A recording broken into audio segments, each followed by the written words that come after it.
How is this goal possibly offside? In the Barcelona versus Las Palmas game, the score was tied 0-0 when Lewandowski was played through on goal. He tries to get on to the end of the pass, but the defender gets to the ball first before turning it over to Rafinha, who scores.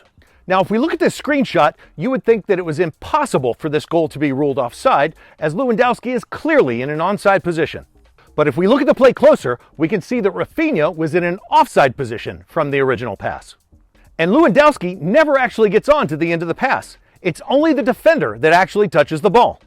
Now here's where the real controversy is. If the defender deliberately played the ball, then the goal should have stood.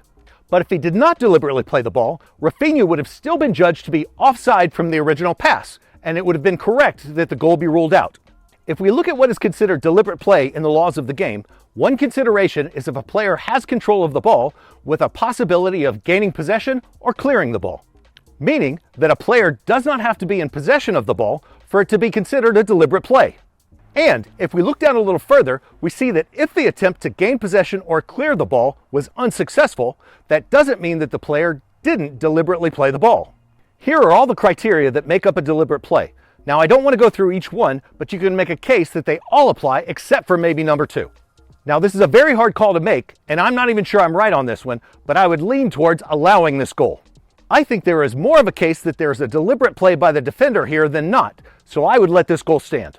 But if this was considered deliberate play, then the goal should have been ruled out, and then the referee would have made the correct call. This was a highly controversial play and an extremely hard decision to make.